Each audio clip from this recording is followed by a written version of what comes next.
Hello,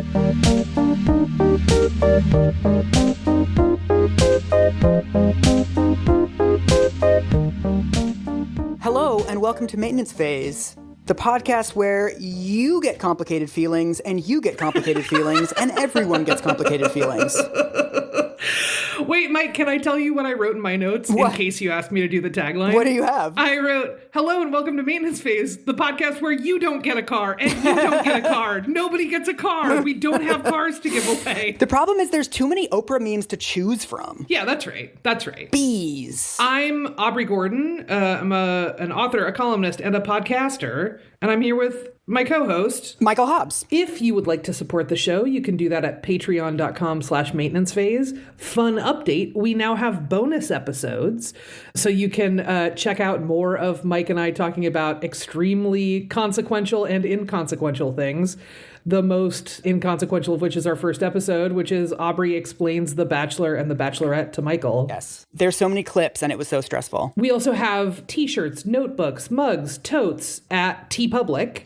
And you can find both of those links in the show notes for this episode or at maintenancephase.com. Totes. And today we have a special guest. We sure do. Kimberly Springer is an adjunct professor at Barnard College and the editor of a volume called The Oprahfication of American Culture. Mm-hmm. She got in touch with us a couple of months ago and was like, I have weird feelings about Oprah, and I feel like you have weird feelings about Oprah too, and let's all talk about them. After repeated mentions of Oprah, I thought I need to get in touch. Yes. So that's what we're going to do in this episode. We're going to talk about Oprah as a cultural force. We're going to talk about her biography. And then, because Oprah, like all of us, contains multitudes, we couldn't cover her entire career in one show. So this episode, we're going to talk about her infamous Wagon of Fat episode. And then we're going to do some sequels on other sort of iconic Oprah episodes over the years. I would just add to that introduction that, like, Oprah, like all of us, has a great deal of goodwill amongst the public, and rightfully so.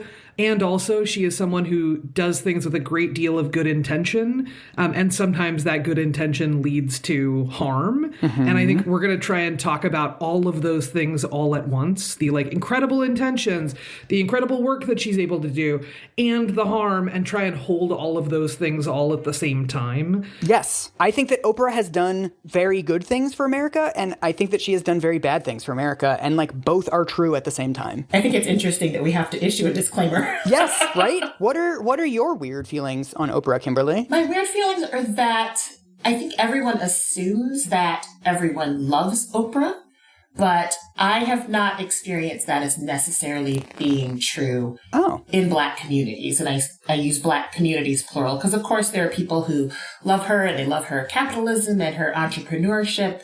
But I know that there are also people who are very critical of Oprah as a person and what she has or hasn't done for the Black community. And I think that's where it gets very interesting. Well, let's dive in. Do you want to start by telling us, like, the story of Oprah? Sure.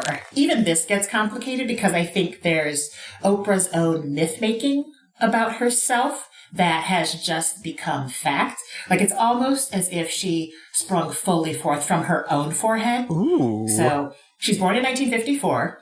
In Cusco, Atala County, Mississippi. She talks about being a bookish child and how she was literate very early. She says she was able to read by age 2.5, and she's reading scripture by the age of 3, and she's giving oratory in church. Mm-hmm. She is raised by her grandparents in Mississippi until she's 8. Mm-hmm. For that era of her life, it's interesting that all of the biographies of her will talk about her being raised on a pig farm.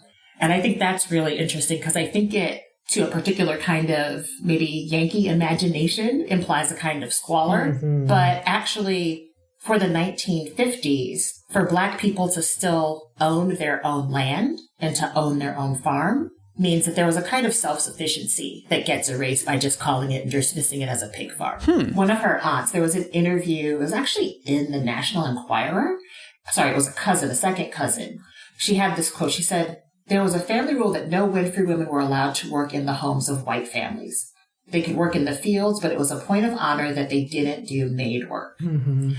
And I think that's really interesting to think about Black women in a community, but also her family making this unspoken rule, which, speaks to a kind of determination, a kind of self-determination that might get overshadowed when we think about how Oprah tells her own story of individual achievement. Yeah, I mean, it's also interesting to think about this sort of question about sort of like what were the supports that existed in Oprah's life that are maybe made invisible in her self-narrative, right? Mm-hmm. And how that links to what we see sort of later on when she starts talking about like The Secret and getting into this kind of almost like prosperity gospel. Yes. One of the things that I came across in my research was a quote from her from the late 80s where she starts talking about the deep spiritual meaning of money.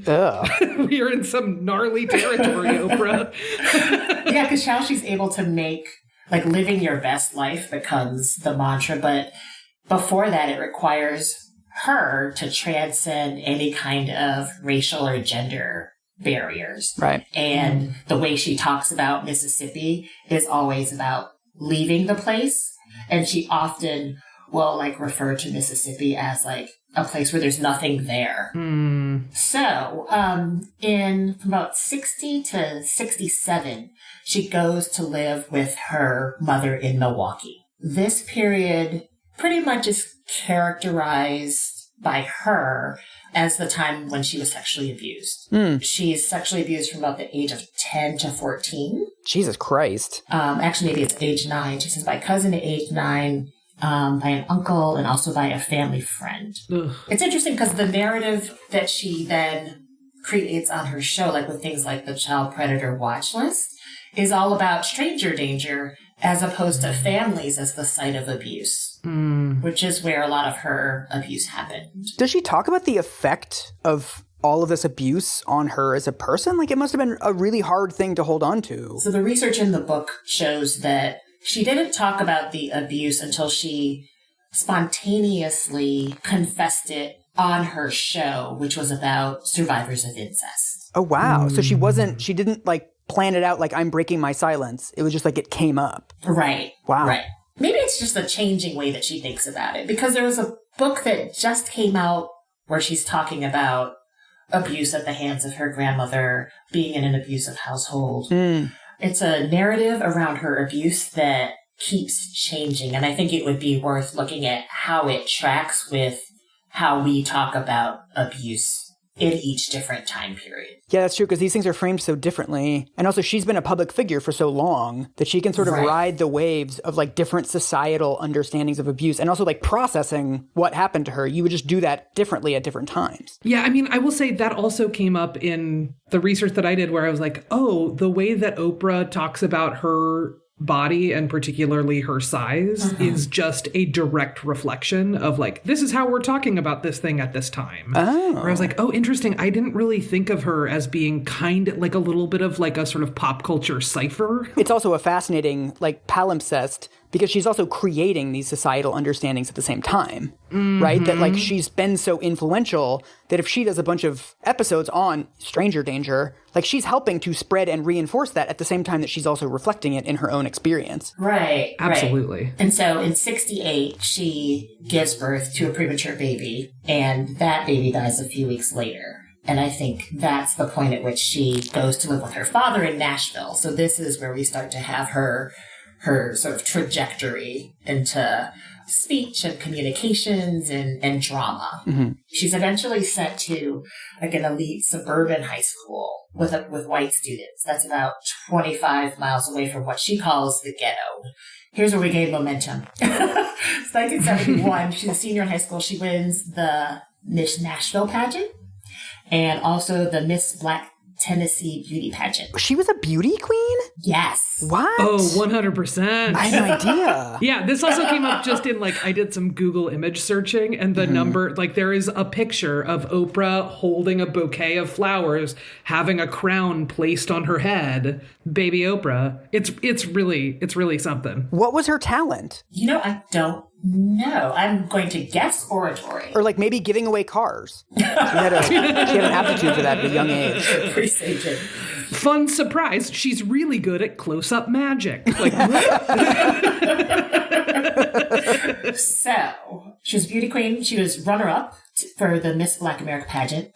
And based on her beauty queen winnings, she is scouted by, interestingly reported, in some places it says a local radio station to be a part-time newsreader. But it was actually like a new soul radio station. So this is a radio station with Black DJs and programmers. It's interesting to me when the fact that it was a Black-run station gets erased from that narrative. So she's working at the station as a part-time newsreader. She's also attending college at Tennessee State University, which is an all-Black college. So this is from People Weekly. They're describing how Oprah experienced college. It says, college was trying for a young Black girl uninterested in the compelling Black issues of the day. Oprah says she retains neither fond memories nor good friends from college. Quote, they all hated me. No, they resented me. I refused to conform to the militant thinking of the time. I hated college. Everybody was angry for 4 years. It was an all-Black college, and it was in to be angry. Oof. I mean, one of the things that this says to me is sort of the way that the tractor beam into the white mainstream is plucking out people like Oprah. Right. Like they're people that are more palatable to white America. Right. And I think it's really dependent on that context. Because I think it's pretty easy to just be in our present day context and think, well, everybody was radical back then, but no. Right. And those are not the people who capitalism has embraced. There's also a quote that came up in a 1989 profile of Oprah in the New York Times.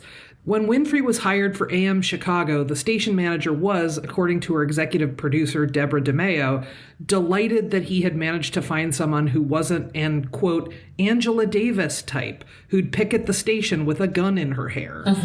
There is like an active reward for not aligning herself with almost kind of any kind of racialized politics, right? Right. But I just was sort of a staggering moment to be like, oh, right, it is like the early 80s. And like a station manager would totally go to the press and be like, we got a Black woman who's not Angela Davis. Hooray. Right. You're like, oh, Jesus. Yeah. But yet she has an afro. You know, she anchors the news in Nashville.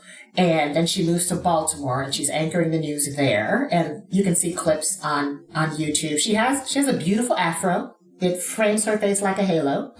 And then she co-hosts her first talk show, People Are Talking. So she does that before she moves to Chicago. So I think there's an element of, like, she knows she's Black. She accepts that. And she's just Black enough to be palatable for white people who are running these institutions. And what year is this when she moves to Chicago? She moves to Chicago in, I think it's 1984. Okay. She takes over as host of AM Chicago, and after just a month, her ratings surpassed Donahue's, because his show was also on at the same time. Oh, wow. So it only takes a month, and in less than a year, it goes to an hour, and they rename it the Oprah Winfrey Show. Is it a local show or is it national at this point? The Oprah Winfrey Show is local until 1986, when it goes into national syndication. Okay. Her estimated earnings for 91-92 were $88 million. In 1990s money? Yes. Whoa. And by like, isn't it 87 or 88 when she buys her own show and creates her own studio? That's when she starts Harpo. In 1988. She fully, like, now is, like, owns the means of production, right? Like, she's, like, all the way in on it. That was very, very smart for her to do that. It's incredibly savvy, yeah. And then, I guess she's now on the track of, like, becoming the Oprah that we know. So is it just, like, a sort of steady rise from then on? Just some markers. She's in The Color Purple in 1985, and she gets Academy Award and Golden Globe nominations.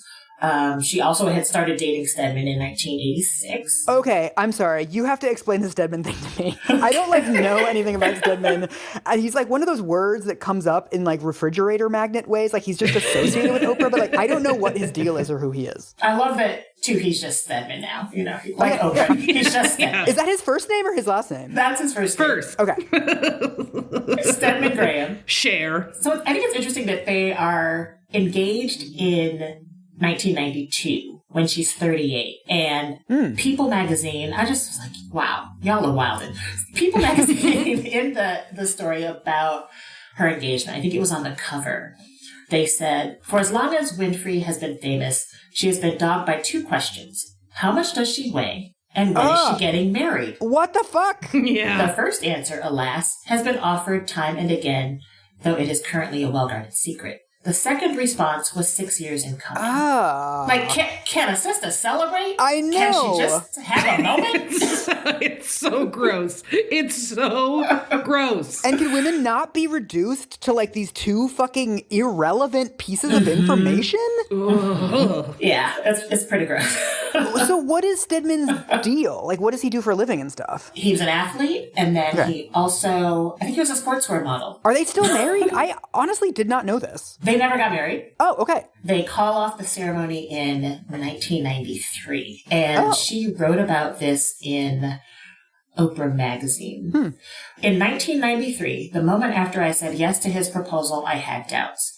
I realized I didn't actually want a marriage. I wanted to be asked. I wanted to know he felt I was worthy of being his missus, but I didn't want the sacrifices, the compromises, the day in, day out commitment required to make a marriage work. My life with the show was my priority, and we both knew it. So now they say they have a spiritual partnership. So they've stayed together, but they're not married. Right. Yeah. So the book club launches in 1996. Do you know what the first title for the Oprah Book Club was? Oh, is it The Lovely Bones? It's Toni Morrison, right? Wait, what just happened? No and no. No and no. Wait, really?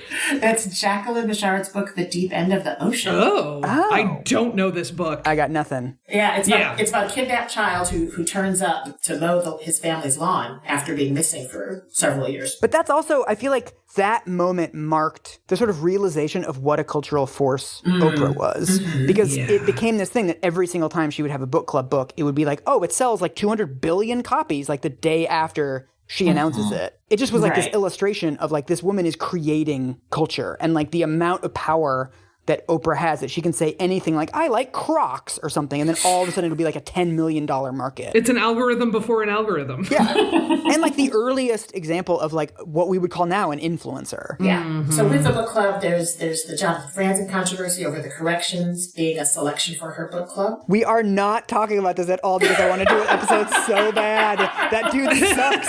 That dude sucks so much ass. So listen, here's my new concept for the show, everybody. It's changing starting now. We just read names of people who've appeared on Oprah to Mike, and he tells us if they're garbage or not. Okay, so in 2000, she and Hearst magazines launched the Oprah magazine. Yeah. In 2008, she and Discovery announced the creation of the OWN network, which goes on the air in 2011. Oh, yeah. And in 2015, joining the board for Weight Watchers. Well, also, like, somewhere in there was, like, she did the Lance Armstrong interview. Like, she just got a bunch of humongous culture-shifting sort of major interviews and has sort of become the source for, one of the most famous or notorious or whatever people in the world wants to, like, tell their story. They're going to do that with Oprah.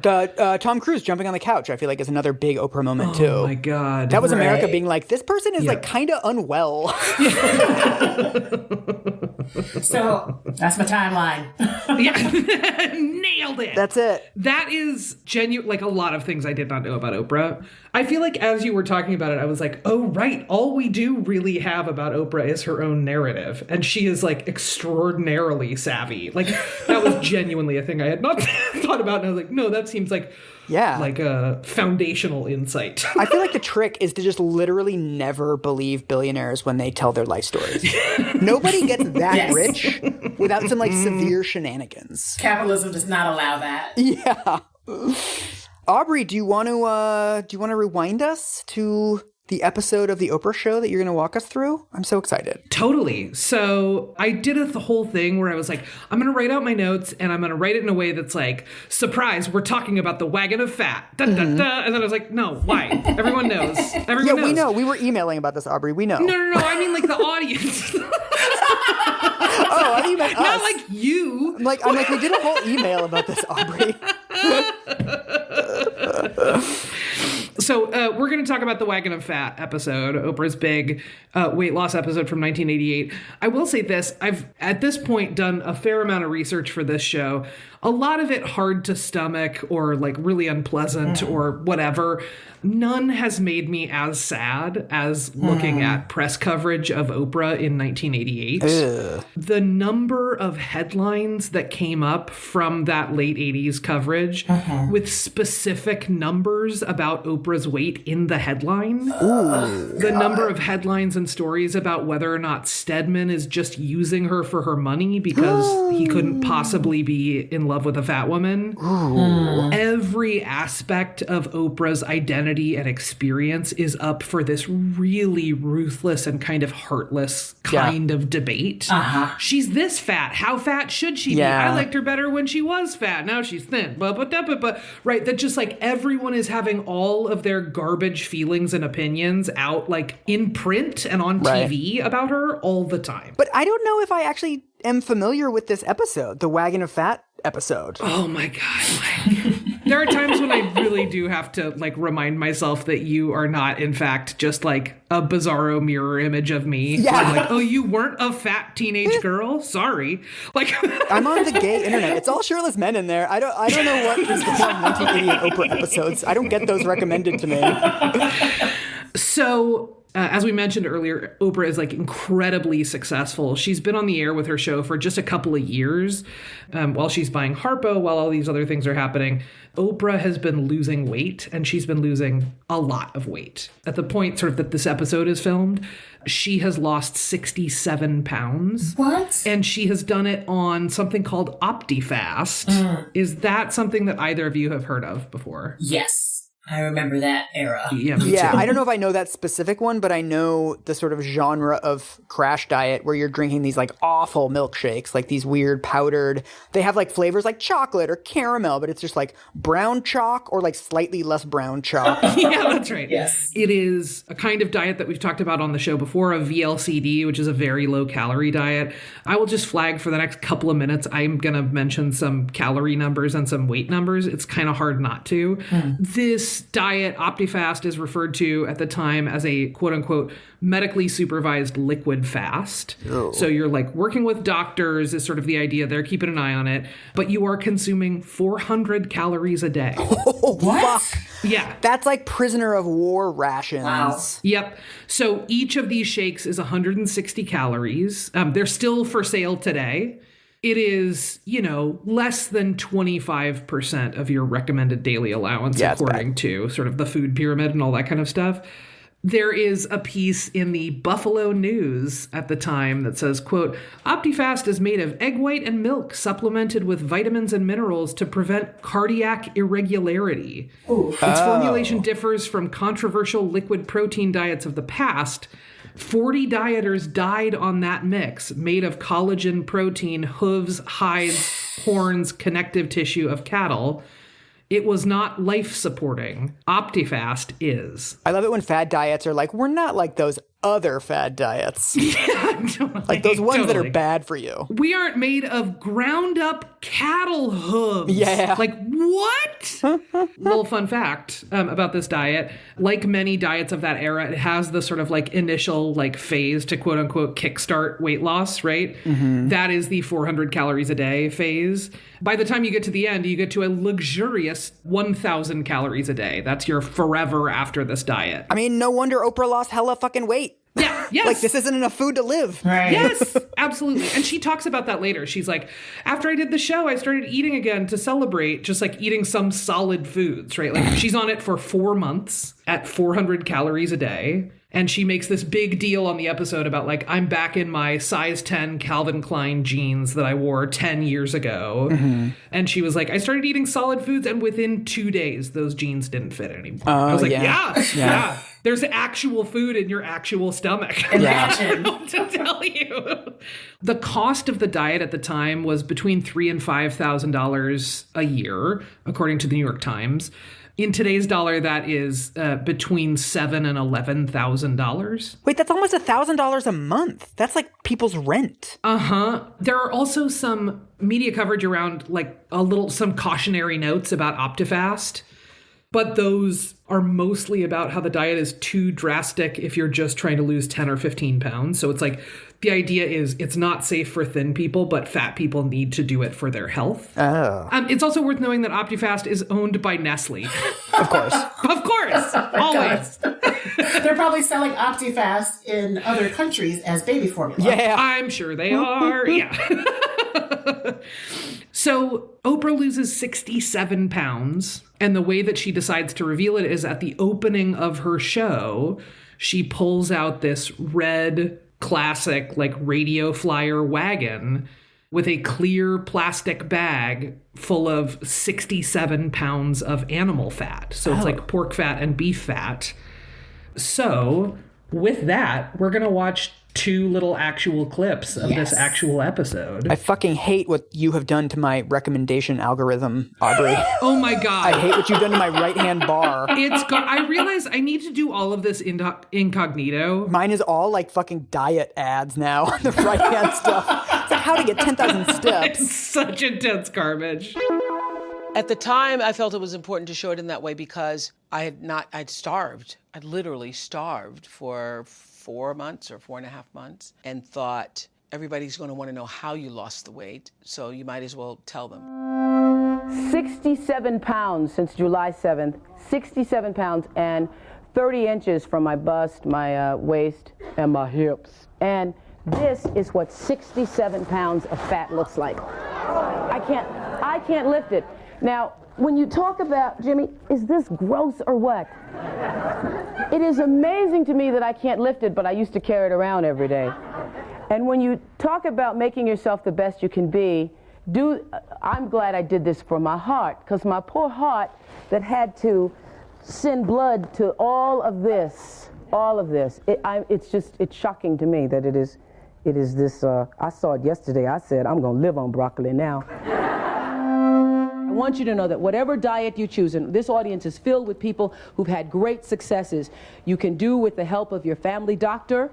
And if you can believe in yourself and believe that this is the most important thing in your life, as Scott said to us earlier, you can conquer it. Because if I did it, if Scott did it, if Billy did it, you can do it. I thank you very much. Thank you. Oof. Oh, this is such Aubrey bait. It is.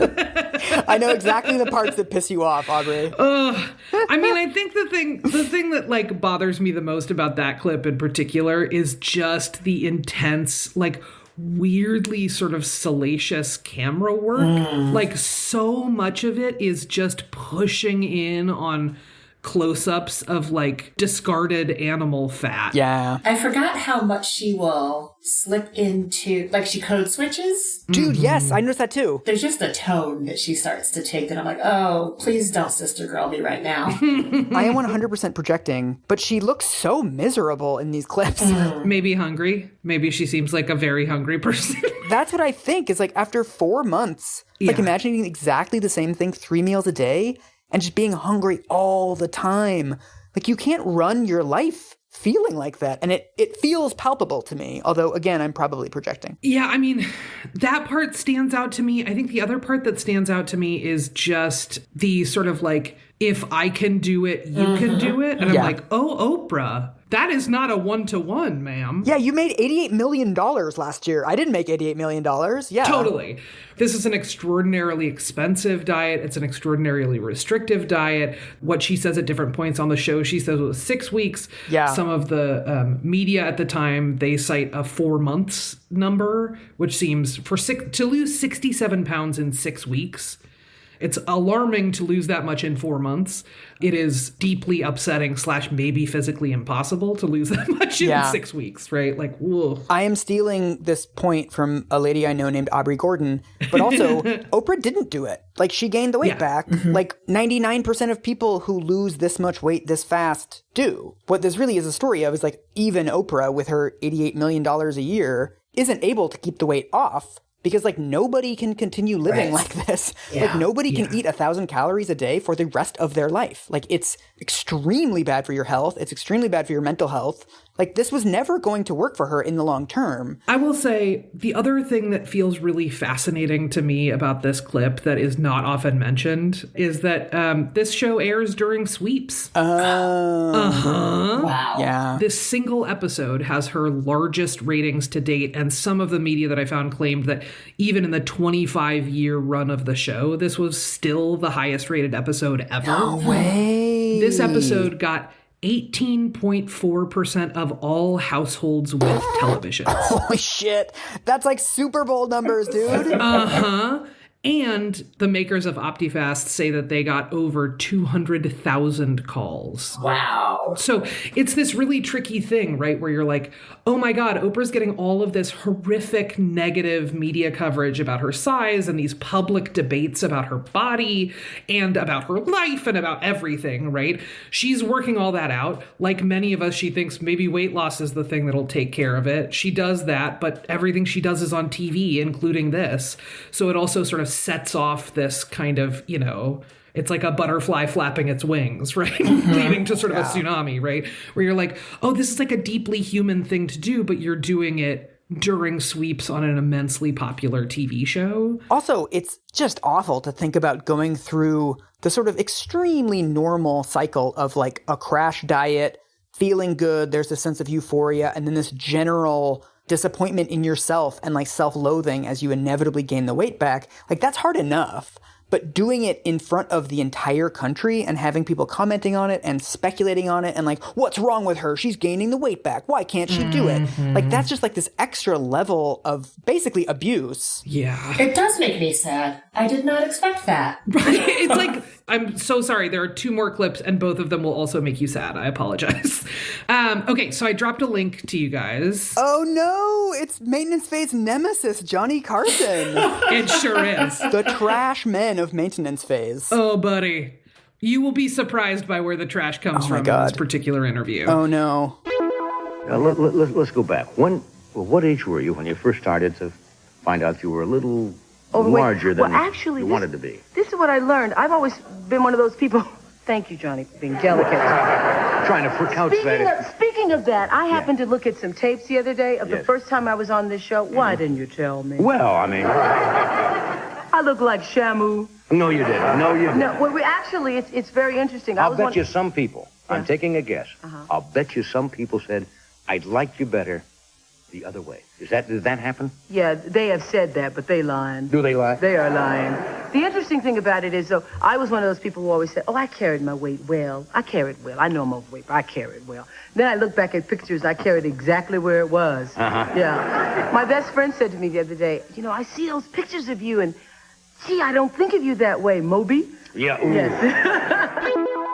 What? Yeah, tell me what you guys are thinking and feeling. I just feel nauseated. Yeah. This is a 10-minute clip that I watched in like 90-second intervals because I was like, I need a break. Like, and I think part of what landed so hard is watching someone who sometime between, 4 months or a year or whatever, however long before, was fatter, so aggressively divorce their current self from their past self. Yeah. So she's like divorcing herself from her previous fat self, but she's also kind of divorcing herself from fat people. Yeah. She's buying into all of this logic that's like, oh, if people tell you they carry it well, they're lying. If they tell you that they like the way you look, they're lying. She's also, like, she's congratulating her friends for saying mean shit to her, too. Yeah. Like, your friends should not be calling you a fucking whale, dude. Like, you shouldn't be like, LOL, my friend said this awful thing to me. Like, that's just normalizing the idea that we're kind of, like, supposed to confront our fat friends. Like, fuck that. Also, just like, why didn't you tell me? Her question to Johnny Carson, why didn't you tell me? Like, Jesus Christ. Never in my life have I heard a fat person be like, you know what? I actually don't hear from thin people enough what they think of how I look. Like, that's just like not a thing that I have experienced ever. Make sure to tell me about this thing that I'm acutely aware of at all times. Yeah, make me feel bad in my closest relationships too.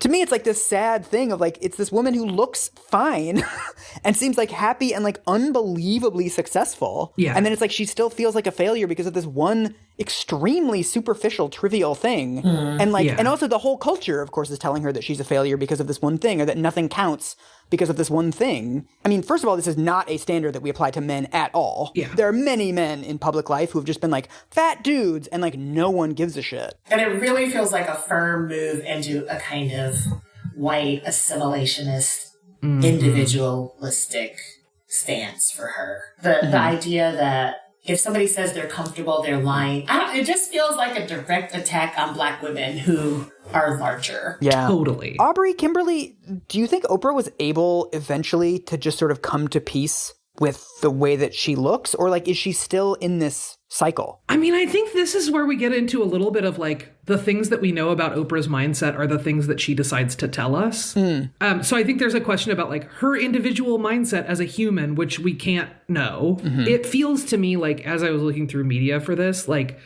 you know, she's done media work since I think it's like 2009 maybe, where she starts talking about how like healthy is the new skinny, and she doesn't want to just be thin. She wants to be strong and healthy, by which she means thin, right? Like, it just feels very conflicted in a way that feels like a reflection to me of like the way that like many, many, many people, and particularly women, feel about their bodies, right? Right. Kimberly, I'm curious about if you have thoughts or experience to share on this front. I was going to take us into it. I kept getting distracted by her hair, and I don't know if Right? we want to get into that tangent, because, you know, I'm like, what is this Tina Turner wig that's happening? I know. Like, how does, like, her wig speak to me of a particular kind of class achievement, so that she's able, like, everybody knows Oprah has money. We assume she has more money than God. And so she's able to make herself look a particular way and indulge in particular products. Like, her skin is always glowing. Yes. She always looks. So it seems like she's able to move away from conversations about her body and move into more of a class of like, this is what my wealth affords me. So I look and feel exactly how I want to feel. But I think the attention to body has fallen away. So we're going to watch one more clip of a sort of pop culture response, and then we're actually going to hear from Oprah. So what we're about to watch is Mad TV. I used to love this show, and it's so problematic. It's so jacked up. So they do a series of sketches about Oprah. There's like quite a few of them. And this one is about Oprah being fat, and it is super duper intense. Okay, girlfriend, what's the topic for today's show? Please tell me I don't have to deal with a bunch of cry-babies. Sorry, today's show is about grieving. Damn it! Sorry. That's okay, girlfriend. I'm just gonna smile and think about the money. All right, let's make the loss of a loved one fun! Woo! Okay, here we go. Oh, yes. Come to mama. Who the hell is that on the monitor? Is that Cedric the Entertainer? No, Oprah, that's you. Oh, girlfriend, look, I had a rough weekend, okay? I gained over 180 pounds. I told you to tape me only with the thinning camera. It's okay. It's okay. It is out there right now. Your thinning camera is camera number 2. It's out there. It's guaranteed to make you look 200 pounds lighter. Good. Then I can keep eating. Yeah, we're going to stop it there. That's the opening. The sketch ends with Oprah getting mistaking herself for Forrest Whitaker on the monitor and welcoming him to the show, and then realizing that the image is of her, and getting so angry that she hulks out and explodes fat onto everyone. Jesus Christ. Oh my God. So they just, like, you just get these shots of people being sort of soaked in like slimy, gooey fat. When is this from, Aubrey? This one's from 2002. Oh, it's that late? Oh. It's that late. Also, Oprah doesn't even say girlfriend that much. That was like the central joke of this sketch. And like, she doesn't even say girlfriend. And it's like, you can see the ways at which her womanhood is at issue, right? That she calls herself Cedric the Entertainer and she calls herself Forrest Whitaker. You can see the ways in which she is getting painted in this as like an angry Black woman, right? That she's got this sort of false front. And the entire conceit of this sketch is just like, look at this gross fat lady. They also made her like significantly fatter than the actual Oprah. Like, they made a Yes. huge fat suit for this. Right. They made her about my size, which she has not ever been. It's really, truly wild how hard they are leaning into, like, what a grotesque body this is. Yeah. So it's a kind of racialized sexism that is reacting to, I think it's reacting to just the idea that, like, a larger Black woman is supposed to be nurturing and, like, your big mama and taking care of you and cooking for you. But a Black woman who tries to do anything other than that deserves this kind of viciousness. Yeah. There were, like, many more comedy examples of stuff like this. I think they would have said at the time, like, we're just calling it like we see it, right? It was like that sort of era of comedy where it was just like, offense is comedy, right? Like, just like hurting people is a funny thing inherently. Yeah. So the last clip I wanted to show you all is of Oprah talking about this in 2011. Around this same time, she does an interview with Entertainment Tonight, and they ask her what the biggest mistake she made on the show was. This is like around the time that the show's wrapping up. And she says it is this episode. Oh. Elle magazine quotes her as saying, present-day Oprah considers the episode, quote-unquote, hard to watch because, quote, you can see that my ego is on flamboyant display. I've had to pay the price for that moment over and over. I literally handed to the world on a fat wagon platter the story of, is she fat? Is she thin? We're going to hear from Oprah directly about sort of like what were the kind of pressures that she was navigating. 4 months, not a morsel of food. I got to tell you, during that time, I planned a vacation to the south of France. I gave that vacation away to friends. Anything that involved being around food at all, I just canceled anything that was going to put me any place where I could smell or come in contact with food. So some people thought I did that for Stedman. There is, as I said, a lot of rumors which make me ill, that I did this because of Stedman. I love Stedman very much, and he cares about me and has been very supportive of me, fat and thin. I did not do this for Stedman. And anybody who is overweight and whose spouses or friends are telling you to do it, you know you cannot do it for anybody but yourself. There was certainly a part of me that felt that I didn't match what he was in his physical stature. He's a very good-looking guy. And I knew that when people would see us together, that the first thing they were thinking, I certainly thought for myself that what they were thinking is, what's he doing with that fat girl? Oh. Right? Yeah. This is very interesting to hear her talk about, to be self-reflective like that. Because I asked my mom, I was telling her I was going to be on this podcast, and she was like, what's a podcast? But I was asking her how she feels about Oprah, and she's like, I don't really care for her because she always seems like she's doing stuff for the culture. And I was like, whoa, I didn't expect this answer. Like, what do you mean? And she said, she doesn't seem like she's doing stuff for herself. It feels like she's doing stuff for show.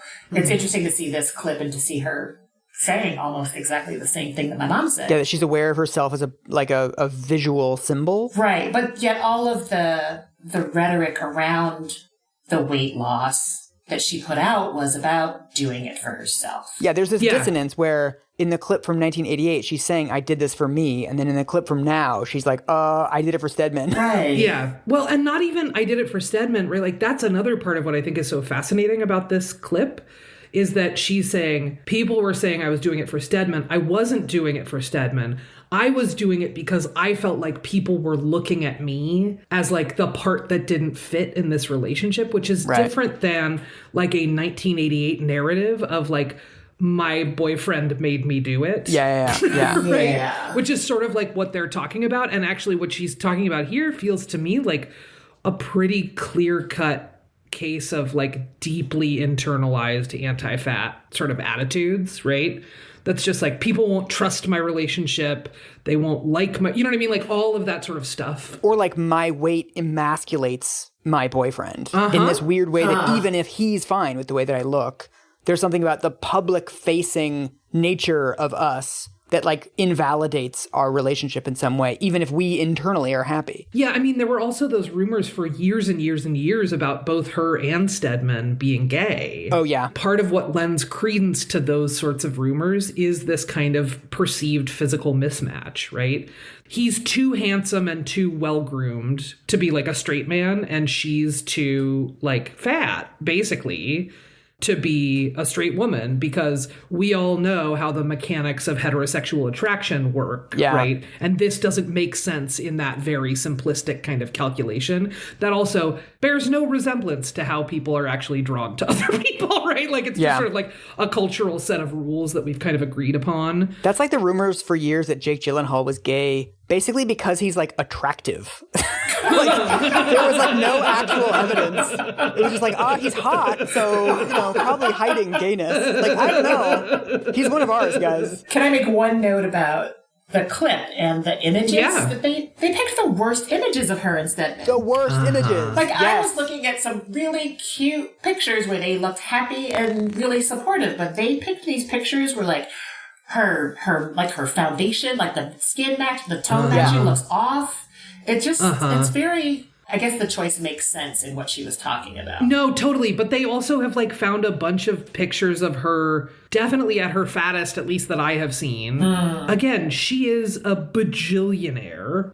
They have plenty of really nice staged photos of the two of them. And what they have picked is these sort of like vacation shots that look like when you had a disposable camera, these might be the ones that you would like throw away. Right. That's what I was going to say. Like, they look like the photos you're tagged in on Facebook of like someone else's camera, and you're like half in the background. You're like, like, hard untag. Yeah, that's right. The other thing that I will say that is sort of related to the Stedman stuff is that this comes up in that New York Times profile from 1989. Quote, "When Winfrey was fat, she hugged and touched her studio guests a lot. She practically cuddled. Now that she is slim and awfully glamorous, she maintains a far greater distance. Weird. The touch of a woman with a perceived sexual allure is scarier, more charged, dangerous. Paradoxically, her body seemed more loose, her movements more flowing when she was fat. When she is with Stedman, her body regains its comfortable eloquence." I guess there's something about like a fat lady not being as sort of threatening and sort of, I guess, desexualized, so you feel comfortable with them touching you and you touching them. I mean, I think that's part of it, and I also think that's part of like Oprah is stepping away from a very like Hattie McDaniels sort of like body type, right? That she has sort of been able to be cast in this role of like a nurturing fat black woman that people can rely on. And now that she's like, you're like more aware of her thinness, which also makes you kind of more aware of her wealth, which also makes you more aware of her beauty. Like all of those things sort of start to become a threat.